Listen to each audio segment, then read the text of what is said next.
पाकिस्तानी जंग में भारत से नहीं जीत सकते। इसीलिए इंफॉर्मेशन वॉर शुरू कर दी है और फेक न्यूज फैलाना शुरू कर दिया है कि उसने हमारे फाइटर जेट्स मार गिराए हैं। कभी वो 3 राफेल मार गिराने की बात करता है, कभी 2 की, कभी 1 की।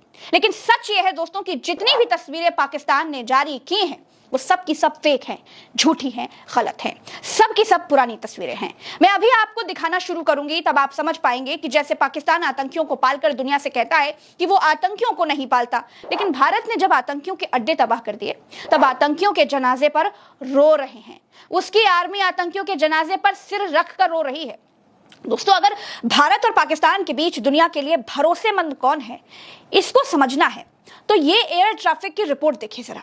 दुनिया के देश भारत से होकर अपने जहाज उड़ाने को तैयार हैं, भारत के एयर ट्रैफिक से गुजरने को तैयार है, लेकिन पाकिस्तान के एयर ट्रैफिक में कोई भी नहीं घुस रहा है।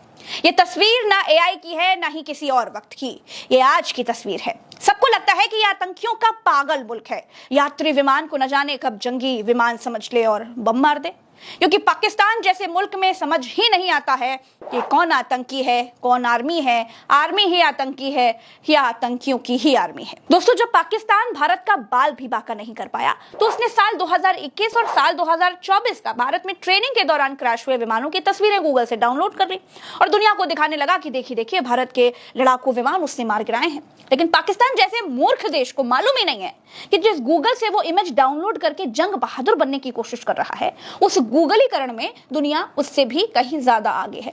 भारत में फैक्ट चेक करने वाले मोहम्मद जुबैर ने पाकिस्तान के सारे झूठे तथ्यों के साथ पाकिस्तान के ही मुंह पर तमाचे मार दिए। भारत के एक मुस्लिम नागरिक जुबैर के आगे पाकिस्तानी फेक फैक्ट्री पूरी तरह से धराशायी हो गई। दोस्तों, पाकिस्तान ने इतना प्रोपेगेंडा फैलाया कि लोगों को लगने लगा कि शायद कोई क्षति हुई हो, लेकिन भारतीय सेना की ब्रीफिंग में यह साफ हो गया है कि कहीं किसी जहाज या फिर किसी राफेल को कोई भी क्षति नहीं पहुंची है। मैं कर्नल सोफिया कुरैशी और मेरे साथ विंग कमांडर व्योमिका सिंह आज आपको 6 से 7 मई 2025 की रात 1:05 से 1:30 बजे के बीच भारतीय सशस्त्र बलों द्वारा अंजाम दिए गए ऑपरेशन सिंदूर के बारे में जानकारी देंगे।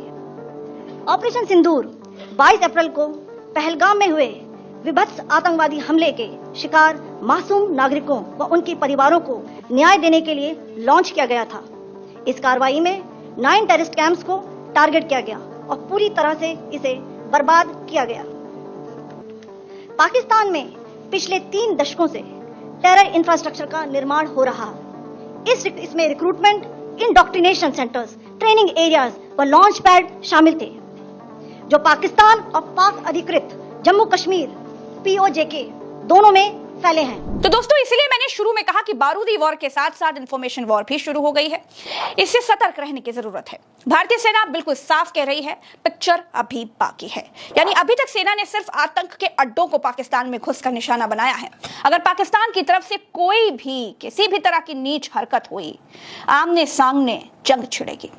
दोस्तों, इस वीडियो में फिलहाल के लिए इतना ही। आप लोग जो भी न्यूज देख रहे हैं सब अफवाह है, सब अफवाह वीडियो है या पाकिस्तान और गोदी मीडिया के द्वारा अफवाह वीडियो फैलाया जा रहा है।